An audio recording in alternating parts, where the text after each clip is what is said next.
Eh, Sebelum memulai juga supaya semua teman-teman yang hadir di dalam webinar ini, saya ingin mengingatkan kembali tentang Jurnal Strategi Desain dan Inovasi Sosial. Jadi Jurnal Strategi Desain dan Inovasi Sosial ini adalah jurnal yang diterbitkan oleh Fakultas Desain UPH, School of Design UPH, untuk juga menunjukkan apa ya, satu program yang utuh gitu ya, dari mulai visi misi, dari kita membayangkan tentang bagaimana desain itu bisa berdampak bagi banyak orang, lalu kemudian kita melakukan penelitian PKM, lalu kemudian luaran-luarannya kemudian kami siapkan dalam bentuk jurnal dan seminar. Nah, jurnal ini sendiri, Jurnal Strategi Desain dan Inovasi Sosial, itu adalah jurnal yang memang dirancang untuk membahas hal-hal terbaru di dalam desain. Tapi kita ingin membicarakan desain itu pada tataran yang sifatnya strategis. Nanti kita akan lihat di slide berikutnya. Kenapa demikian? Karena kalau kita ingin menghasilkan satu inovasi, maka kita memang harus membicarakan desain itu pada tataran yang strategis, sehingga dengan demikian dia bisa mendorong terjadinya perubahan sosial di masyarakat. Nah, pada skala yang lebih besar, jurnal itu hendak memproduksi pengetahuan desain yang memberdayakan, membebaskan, dan memanusiakan. Jadi kita tidak ingin jurnal ini berhenti dalam konteks gitu ya, wacana saja gitu. Tapi kita ingin bahwa produksi pengetahuan yang dihasilkan oleh jurnal ini itu bisa menjalar hingga ke tataran praksis atau action. Harapan yang sangat besarnya adalah kemudian mungkin dapat mendorong gitu ya, dengan terkumpulnya wacana-wacana di dalam jurnal strategi desain dan inovasi sosial, lalu kemudian terbentuk pengetahuan gitu ya, mungkin nanti kita akan bisa membayangkan adanya perubahan kebijakan nasional mengenai pembangunan yang berkelanjutan, gitu ya. Lalu kemudian mengedepankan pembangunan sumber daya manusia sebagai subjek utama pembangunan bangsa dan negara Indonesia.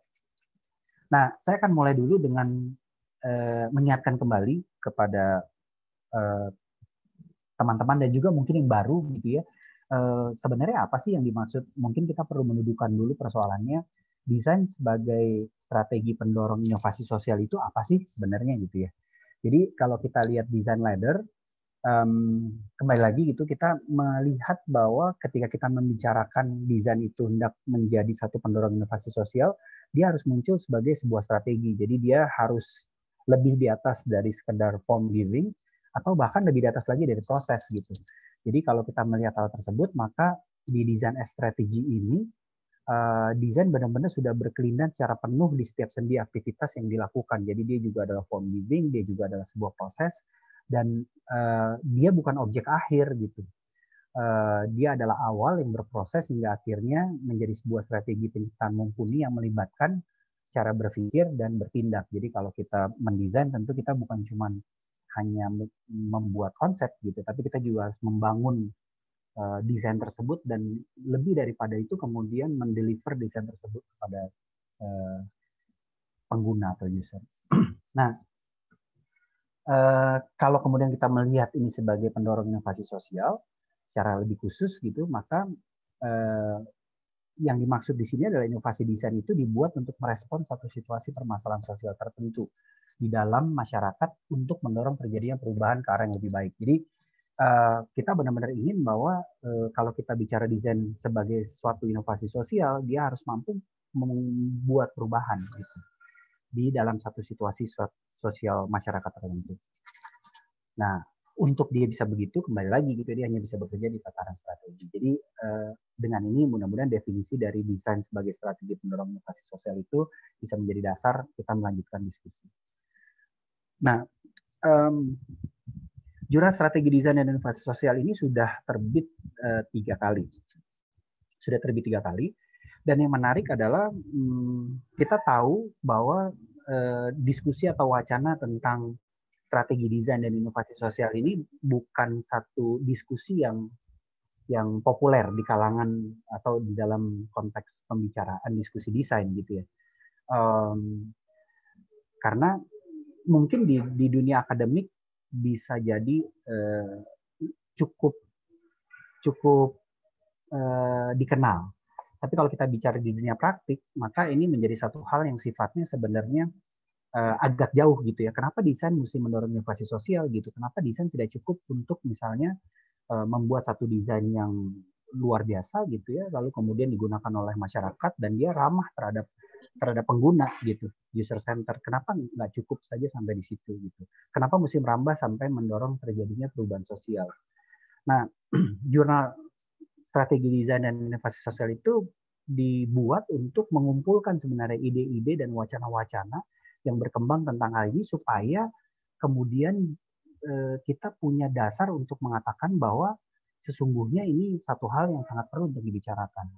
Nah, dari 3 terbitan tersebut, saya menemukan 3 dimensi inovasi desain sosial. Jadi kalau tadi adalah definisinya, maka dari perjalanan GSDIS sepanjang hampir 2 tahun, itu kita mulai bisa melihat muncul satu dimensi-dimensi, dan inilah yang akan kita bahas pada hari ini gitu ya, telah kritis terhadap dimensi inovasi desain sosial.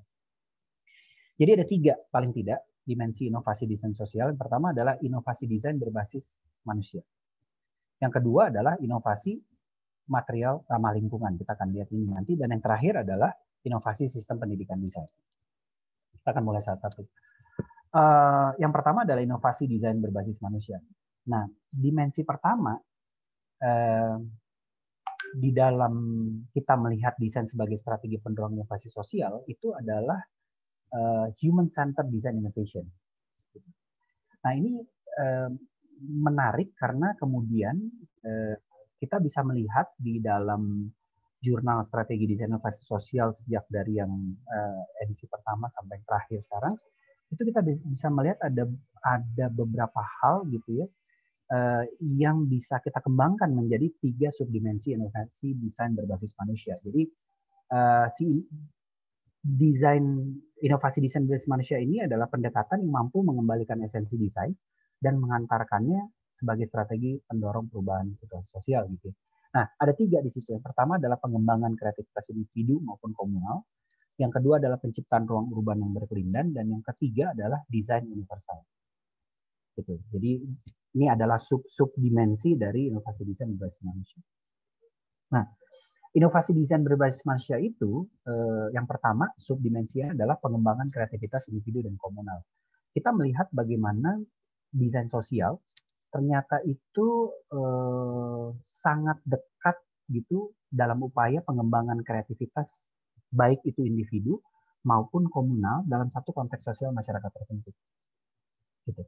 Dan kata kuncinya adalah inovasi desain yang berkelanjutan. Jadi hal ini bisa terjadi apabila hal tersebut dilakukan terus-menerus sehingga kemudian mampu membangkitkan imajinasi baik individu maupun satu kelompok masyarakat dalam satu konteks sosial tertentu. Jadi ini adalah yang pertama seringkali kita temukan dalam diskusi-diskusi desain sosial, gitu, yaitu pengembangan kreativitas individu maupun komunal. Nah, ini kalau saya kemudian menelisik apa yang sudah ditulis oleh banyak baik itu dosen, akademisi, lalu inisiator gitu ya, fasilitator di jurnal strategi desain inovasi sosial, paling tidak misalnya kita bisa melihat 3 contoh ini.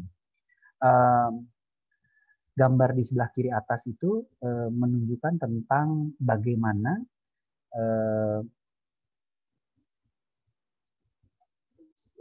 dosen akademisi bekerja sama dengan mahasiswa, lalu bekerja sama juga dengan satu kelompok penggerak masyarakat gitu ya, bersama-sama mendorong terjadinya perubahan di satu kampung melalui festival kreatif. Gitu. Dan ini dari komunitas desain semuanya. Jadi dosen dan mahasiswanya dari sekolah desain, lalu kemudian komunitas yang diajak kolaborasi adalah juga komunitas desain gitu, dan kemudian ini bersama-sama bekerjasama dengan anak-anak muda di dalam satu kampung di Tangerang Selatan itu kemudian mendorong terjadinya satu festival kreatif.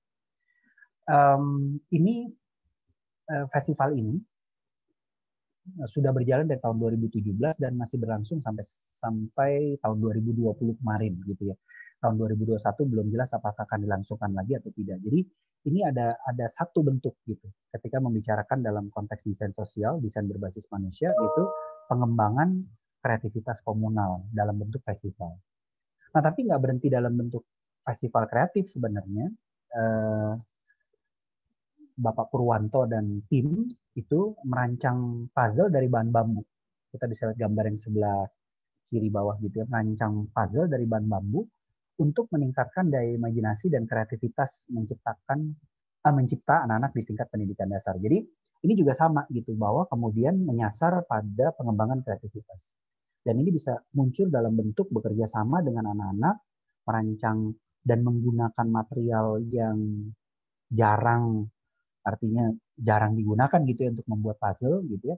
Lalu kemudian merancang puzzle tersebut, lalu mencobakannya kepada anak-anak, lalu melihat bagaimana anak-anak bisa engage dengan permainan tersebut gitu ya.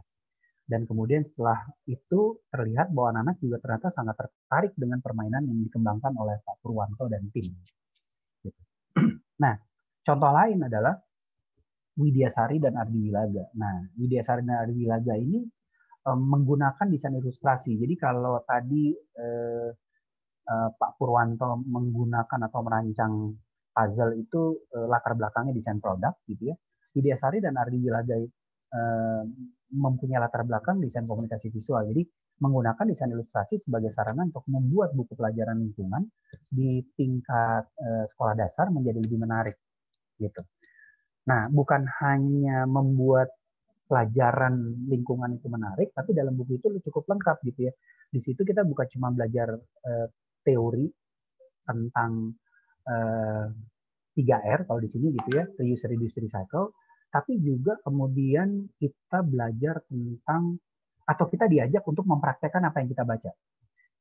Gitu. Jadi kita didorong bukan hanya untuk membaca gitu ya dan menghafal teori-teori gitu ya. Kita diberikan dengan dalam wadah komik gitu ya, kita jadi punya tokoh-tokoh, dan tokoh-tokoh ini juga dikembangkan oleh Widyasari dan Ardi Wilaga itu dari anak-anak yang ada di sekolah dasar tertentu gitu ya. Gitu. Jadi memang supaya sangat lekat gitu ibaratnya. Lalu kemudian setelah itu mendorong anak-anak untuk melakukan sesuatu. Jadi semoga teman-teman yang hadir di dalam webinar ini bisa melihat gitu ya, di dalam sub tema inovasi desain berbasis manusia, ada yang bentuknya festival, artinya langsung bersama warga gitu yang melakukan satu festival kreatif, festival desain gitu. Lalu ada yang menggunakan tadi gitu ya, puzzle dari desain produk menggunakan puzzle bahan bambu. Lalu kemudian ada desain ilustrasi, desain komunikasi visual gitu. Jadi medianya bermacam-macam. Nah, di dalam inovasi desain berbasis manusia ini ada subtema yang kedua. Subtema yang kedua itu adalah penciptaan ruang urban yang berkelindan atau engaging. Gitu. Nah, ini menjadi satu hal yang juga penting. Gitu. Ketika kita membicarakan inovasi desain berbasis manusia, maka kita membicarakan tentang bagaimana satu tempat itu dapat mendorong terjadinya inovasi sosial. Dan tempat itu baru bisa terjadi satu inovasi sosial, perubahan perilaku dan terusnya melalui injeksi dan intervensi desain. Gitu. Nah, ini yang dikatakan oleh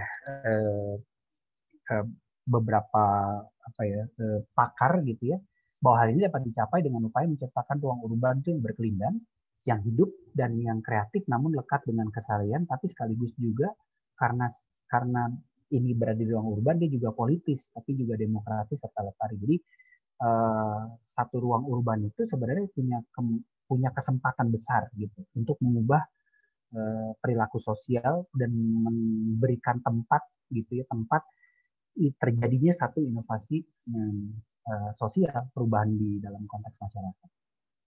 Nah, ini misalnya kita bisa lihat di dalam JSDS itu misalnya ada Setiawan yang mencoba melihat tentang desain street signage gitu ya, dan bagaimana desain street signage itu dapat berkelindan dengan pejalan kaki mengalami pedestrian. Jadi ini contohnya di Braga di Bandung gitu ya, bagaimana misalnya si street signage ini yang sederhana tapi ternyata jadi sangat membantu warga kota terutama di Jalan Braga tahu gitu apa yang sedang terjadi di situ, ada event, ada tempat-tempat menarik yang mesti dikunjungi dan seterusnya gitu. Lalu kemudian Alverina Srinaga dan Pra. K. O. S. O. mencoba melihat, Nah, ini yang lebih dekat seperti yang tadi dibilang gitu ya, ruang urban itu politis, tapi dia juga demokratis dan lestari berkelanjutan. Jadi Alverina, Srinaga, dan Prakoso itu mencoba melihat bagaimana justru misalnya ketika kita mendesain satu jalur pejalan kaki di satu tempat yang ruang urban yang cukup ramai di Kota Tua kalau tidak salah saya lupa, itu pedagang kaki lima yang ada di situ tuh bukannya ditiadakan gitu, tapi justru dihubungkan antara pedagang kaki lima dengan konteks bangunan komersial yang ada di belakangnya. Jadi dengan strategi itu gitu ya, justru si strip jalur pejalan kaki itu menjadi hidup, lalu kemudian tercipta ruang kota yang berkeadilan sosial gitu, yang tidak menyingkirkan pedagang kaki lima di dalam satu perkembangan kota. Gitu. Tapi tentu perlu didesain gitu ya. Jadi bukan kemudian ya udah dibiarkan saja sembarangan, tentu tidak. Nah, strategi-strategi lain juga kelihatan tentang ruang publik ya, desain ruang publik. Jadi Mensana dan juga Naro dan Kaluara melihat bahwa interaksi di dalam ruang interaksi sosial di dalam ruang publik itu jadi satu hal yang sangat penting gitu. Jadi satu hal yang sangat penting. Jadi ibu bapak sekalian gitu ya, kita mungkin menganggap oh iya itu sudah pasti terpikirkan, tapi kenyataannya kita tahu gitu ya, banyak taman yang dirancang, misalnya contoh ya ruang kota gitu ya, yang dirancang tapi kemudian warga kota menginterpretasikannya berbeda gitu dengan rencana-rencangan awal gitu. Kenapa? Karena mungkin waktu dirancang pertama tadi gitu ya tidak melibatkan user gitu ya, tidak memperhatikan feedback, tidak memperhatikan situasi dan konteks sosial yang berada di situ gitu dan seterusnya gitu. Sehingga memang yang terakhir gitu ya dari Mensana dan Naro dan Kaluara itu melihat bahwa interaksi sosial dulu yang mesti dipetakan gitu, di mapping dulu sehingga kita tahu betul gitu ya. Lalu baru kemudian kita bisa membuat taman atau ruang publik itu yang benar-benar memiliki satu kesempatan untuk menjadi satu inovasi pendorong terjadinya perubahan sosial dalam kelompok masyarakat tersebut. Nah, masih di dalam dimensi yang pertama yaitu inovasi desain berbasis manusia, maka subdimensi yang ketiga itu adalah desain universal. Nah, ini juga menarik. Saya memang hanya menggunakan contoh-contoh khusus dari apa yang sudah diungkapkan di jurnal strategi desain dan inovasi sosial ya sepanjang penerbitannya. Namun sebenarnya banyak contoh seperti ini dan bagaimana desain sebenarnya berkesempatan untuk masuk ke dalam ranah ini. Gitu. Seperti kita semua pasti sudah tahu juga, desain universal adalah desain yang benar-benar dapat bekerja untuk setiap orang, gitu, apapun kondisinya gitu ya. Jadi Steinfeld dan Maslow mengatakan ada 7 hal nih kalau kita bicara soal desain universal itu gitu. Yang pertama adalah kita harus berstrategi, yaitu mengadopsi model sosial dalam hal fungsi dan kemampuan. Yang kedua adalah memantapkan dukungan dari pihak pengambil keputusan. Yang ketiga, memantapkan pendekatan inklusif sebagai prioritas. Yang keempat, mengambil sistem perencanaan yang tertata dan proaktif. Yang kelima, membangun aksesibilitas sebagai tugas bersama. Yang keenam, menyediakan sumber daya yang memampukan. Dan yang ketujuh, menyediakan sumber daya dan akses terhadap kepakaran atau expertise. Jadi, Ibu Bapak, kalau kita bicara tentang desain universal, gitu ya, lalu kemudian jelas bahwa desain universal itu sangat lekat dengan desain sosial karena seringkali desain universal itu berdekatan atau berlekatan dengan kelompok-kelompok masyarakat yang seringkali terabaikan di dunia desain gitu ya. Salah satunya misalnya contohnya ada yang dilakukan oleh Pratnyanita dan Hanindar Putri.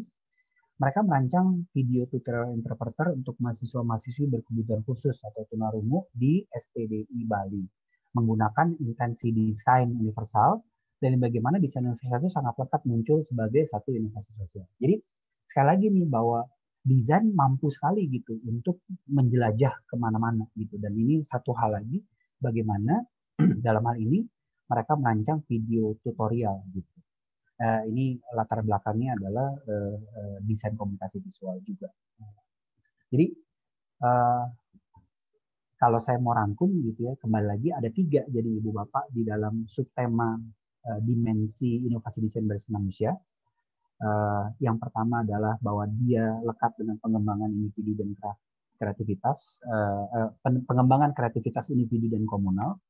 Yang kedua, dia dekat dengan pengembangan ruang urban yang berkelindan gitu ya, yang sangat bisa engage gitu. Lalu yang ketiga adalah dalam konteks desain universal. Nah, saya akan melanjutkan dengan dimensi kedua. Jadi setelah tadi dimensi pertama adalah tentang inovasi desain berbasis manusia, yang kedua adalah inovasi material ramah lingkungan. Ternyata gitu, strategi desain dan inovasi sosial, saya sendiri sebenarnya cukup amazed juga gitu, terpukau bahwa ternyata ini ada satu dimensi yang sangat luar biasa yang mungkin abai, kita pikir bahwa ini kurang ada hubungannya dengan desain sosial gitu. Ternyata dekat sekali karena sejak dari JSDS terbitan kedua itu ini cukup konsisten muncul gitu. Jadi banyak gitu ya rekan-rekan akademisi, kemudian inisiator, fasilitator gitu ya, penggerak desain sosial itu kemudian melihat bahwa desain menjadi strategi penting dalam hal merespon kerusakan lingkungan. Dan ketika desain adalah strategi penting untuk merespon kerusakan lingkungan, maka salah satu caranya adalah dengan memikirkan ulang limbah dan mereinterpretasi material lokal agar bernilai guna dan bernilai tambah. Gitu. Nah, ini kita bisa lihat nih beberapa contoh gitu yang sangat menarik yang sudah dilakukan dan sudah dipublikasikan di JSDS dan ini cukup konsisten. Purwanto dan Diasmara misalnya melakukan eksperimen pengolahan limbah ampas kopi menjadi bahan dasar kain desain produk untuk menjadi satu desain produk yang baru gitu. Jadi Anda Ibu Bapak bisa lihat ya di sebelah kiri atas. Jadi mereka melihat bahwa sebenarnya ampas kopi ini bisa loh diolah gitu ya, kemudian dilakukan eksperimen lab gitu. Lalu kemudian ampas ini gitu kemudian bisa menjadi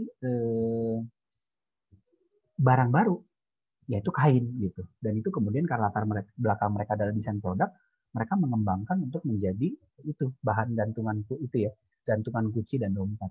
Gitu. Saya nggak pernah kebayang gitu melihat limbah ampas kopi kemudian menjadi itu.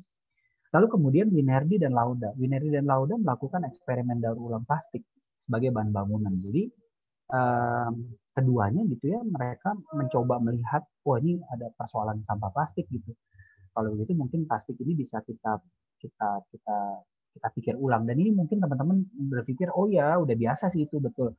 Tapi ketika kemudian dia menjadi bahan bangunan gitu yang baru ya, jadi bukan si plastik ini kemudian ditempel-tempel, enggak, ini diproses dulu gitu ya. Terus kemudian dia bisa menjadi penutup lantai, dia bisa menjadi partisi dinding, bahkan kemudian dia bisa menjadi atap gitu ya. Itu menjadi satu hal yang menarik, gambarnya ada di tengah ya. Jadi bagaimana si plastik ini dicacah kemudian di-press gitu ya, lalu kemudian bisa jadi macam-macam. Bahkan sebenarnya lebih jauh lagi gitu ya, itu bisa jadi sampai ke furniture dan seterusnya. Nah, Takasili dan Valencia membuat eksperimen inovatif pelepah kelapa. Jadi dari penelitian mereka di Pulau Rote gitu, mereka melihat bahwa banyak sekali pelepah kelapa dan dulu itu digunakan sebagai satu material untuk membangun. Tapi kemudian karena ada bangunan modern gitu ya, mulai ditinggalkan gitu. Jadi kemudian mereka mulai mencoba membuat satu eksperimen tentang mengembalikan lagi gitu si pelepah kelapa ini gitu supaya kembali bisa menjadi partisi interior.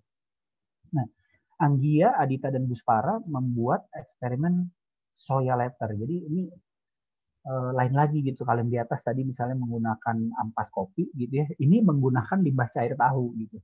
Jadi limbah cair tahu gitu ya, kemudian diolah gitu dalam serentetan rangkaian, gambarnya nanti ada di slide berikutnya, dalam serangkaian eksperimen lab gitu, sehingga akhirnya dia bisa menjadi bahan dasar untuk pernik-pernik di dalam interior, salah satunya adalah desain kapal lampu dan desain. Nah, ini menunjukkan sebenarnya gitu ya, mungkin nanti ibu bapak masih berpikir ini hubungannya dengan desain sosial apa, tunggu gitu ya. Tapi saya ingin menunjukkan bahwa ternyata eksperimen-eksperimen ini sekali lagi gitu ya menawarkan keberagaman material dasar. Jadi ada limbah organik, anorganik, material lokal yang sudah tidak dipandang menarik dan mengubahnya menjadi alternatif inovasi material. Gitu.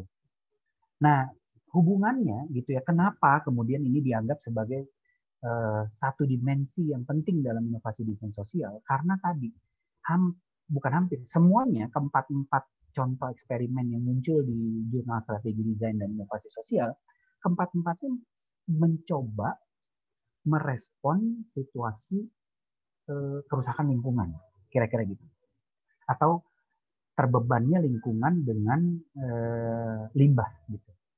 Jadi waktu Purwanto dan Diasmara jelas ya gitu ya, mereka menggunakan ampas kopi itu untuk mengurangi beban sampah lingkungan.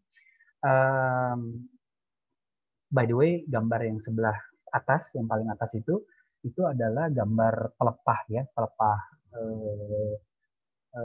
kelapa gitu ya, yang kemudian diolah, kemudian menjadi panel untuk menjadi dinding bebak gitu ya di Pulau Rote gitu ya. Jadi material interior. Yang bagian bawah itu yang tadi dari soya leather gitu ya, dari limbah cair tahu kemudian akhirnya menjadi soya leather, jadi semacam kayak kulit halus gitu ya dari tahu gitu, lalu kemudian si soya leather ini bisa jadi bahan lampu ya, cat lampu seperti contoh di bawah. Nah jelas bahwa Purwanto Diesmara, Winerdi dan Lauda, Anggia Adita dan Guspara itu sama-sama berusaha mengurangi beban lingkungan gitu ya, sampah plastik, limbah bas kopi, limbah cair produksi tahu. Jadi si limbah cair tahu ini nggak main-main juga gitu. Kalau kita membaca di dalam makalah yang dibawakan oleh Anggi Adita dan Gus Farad, proses pembuatan tahu itu pada akhirnya pada saat proses pembuatan dan pada saat proses dia setelah selesai itu mencemari sungai yang ada di belakangnya gitu ya, di belakang daerah tersebut gitu. Jadi ini adalah satu hal yang sangat menarik dan bagaimana Purwanto, Diesmara, Winner dan Lauda, Anggi Adita Guspara dan juga Takasili dan Valencia itu sama-sama semuanya berharap begini. Ini bisa merubah masyarakat untuk melihat hal-hal yang tadinya tampak tidak berguna gitu. Nah disitulah sebenarnya kemudian dia menjadi pendorong atau dia kemudian berubah jadi satu dimensi desain sosial, inovasi desain sosial gitu. Takasili dan Valencia misalnya kemudian mencoba mengembalikan pelepah kepala kelapa, mohon maaf ya, pelepah kelapa, mohon maaf, sebagai material lokal gitu, yang sudah dimodernisasi. Jadi bukan cuma sekedar di apa ya, diperkenalkan kembali, tapi kemudian dibuat menjadi satu material komposit pelapis dinding yang sifatnya jadi baru gitu, jadi modern gitu, dan diupayakan untuk memperkenalkan ini kembali kepada atau dengan tujuan atau harapan supaya masyarakat waktu itu kembali, oh ini ada nih bahannya di tempat saya dan bisa menjadi satu bahan yang oke untuk material pelapis dinding. Nah saya percaya betul bahwa yang kita kenal dengan inovasi material ramah lingkungan ini masih akan ada terus nih di dalam diskusi wacana desain sebagai strategi pendorong inovasi sosial. Nah saya udah akan masuk di dimensi yang ketiga. Dimensi ketiga itu adalah bahwa inovasi desain sosial ini juga kemudian masuk berkembang menjadi satu inovasi di dalam sistem pendidikan desain. Gitu. Kenapa dia menjadi satu inovasi sistem pendidikan desain gitu ya? Karena diskusi di dalam dimensi ketiga ini sebenarnya membicarakan tentang bagaimana gitu ya pendidikan desain berevolusi karena adanya dimensi baru ini gitu ya. Karena biasanya kan secara tradisional atau konvensional ya pendidikan desain itu adalah memang untuk gitu ya. Pendidikan desain itu adalah untuk mencetak seorang desainer, tapi apakah kemudian ya tentu seorang desainer dengan kemampuan yang baik gitu ya. Tapi apakah kemudian menjadi seorang desainer yang juga kemudian melihat aspek sosial masyarakat, nah itu yang mungkin muncul karena adanya si strategi desain dan inovasi sosial. Nah, jadi di dalam inovasi sistem pendidikan desain ini ada yang pertama tentu saja adalah strategi inovasi pendidikan desain. Jadi ini kita bisa lihat salah satu yang paling mengemuka kalau kita bicara soal desain sosial gitu, yang paling dekat adalah design thinking atau human centered design. Si design thinking human centered design ini merupakan satu pendekatan yang menggunakan satu proses siklis. Dia berempati, lalu kemudian berpikir atau mengonsepkan gitu ya, lalu membangun ide-ide hingga akhirnya membuat prototyping dan menguji coba kepada pengguna atau developer. Nah, Mungkin yang sedikit berbeda dari proses desain konvensional, tanda kutip ya, kecuali sistem pendidikan desain di produk, karena memang sistem ini datangnya dari produk gitu ya, adalah jarang sekali biasanya membuat prototipe dan menguji cobakannya kepada pengguna gitu, atau deliver. Jadi ini diingatkan kembali gitu ya, bahwa sebenarnya di setiap lini pendidikan desain kita harus memikirkan hal ini secara lebih komprehensif gitu. Desain itu adalah suatu hal dari mulai dipikirkan, dibuat, diuji coba, di-refine secara terus-menerus. Nah, dalam hal ini saya ingin mengambil contoh Leonardo ya. Leonardo memperlihatkan satu sistem pendidikan desain dalam satu studio ya, studio desain integratif gitu, dengan kajian biomimikri gitu. Di sini mahasiswa tuh diajak untuk mencoba memahami karakter ruang transisi, selain juga karakter material dan abstraksinya gitu. Lalu kemudian mahasiswa dipaksa untuk membuat model dan prototipe gitu ya.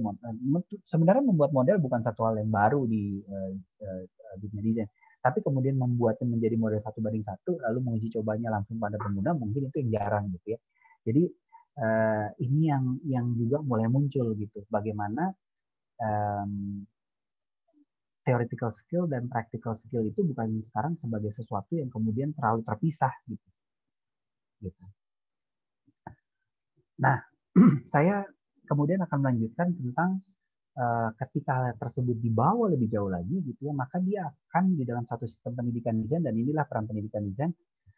Sebenarnya pendidikan desain lah yang akan membantu membangun wacana strategi inovasi desain sosial. Jadi wacana desain ini perlu diperkuat terus gitu, dan sebenarnya dari dunia akademis lah yang harusnya muncul gitu.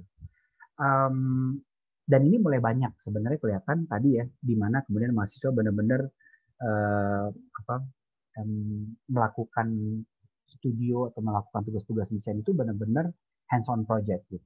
Tapi juga kemudian bukan cuma hands-on project, sekarang banyak sekali pendekatan penyelenggaraan pendidikan desain itu di mana mahasiswa itu diajak untuk langsung turun ke masyarakat, dan ini sedikit berbeda dengan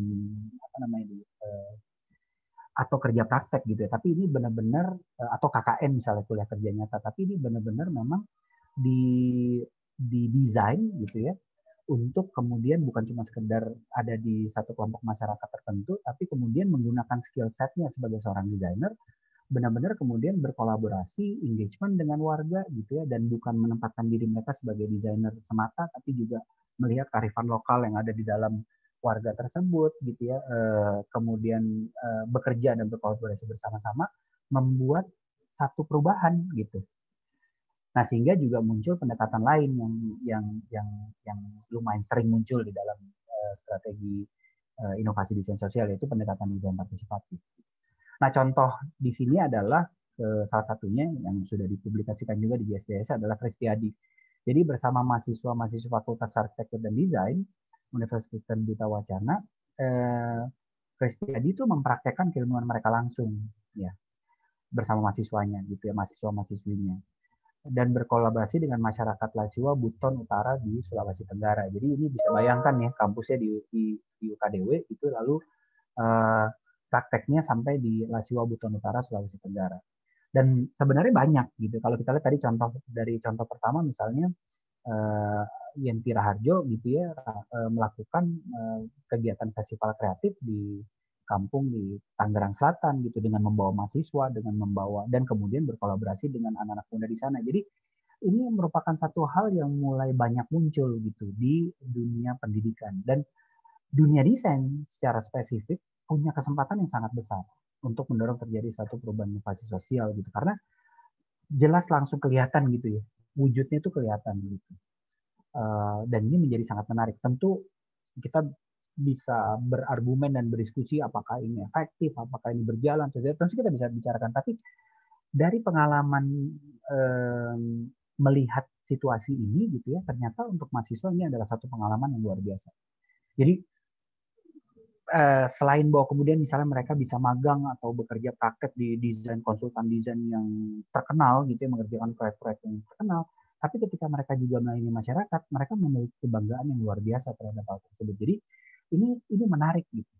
Dan ini kemudian bisa membuka sebenarnya peluang gitu, bahwa sebenarnya ada satu dimensi atau ranah baru yang mungkin gitu ya untuk sebagai seorang desainer bekerja bahkan gitu ya, berprofesi sebagai seorang desainer sosial gitu, bukan cuma sebagai seorang desainer saja tapi sebagai seorang desainer sosial.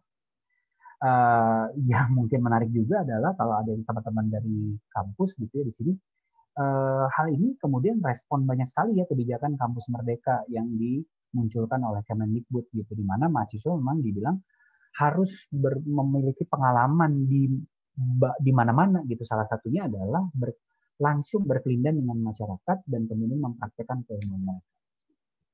Gitu.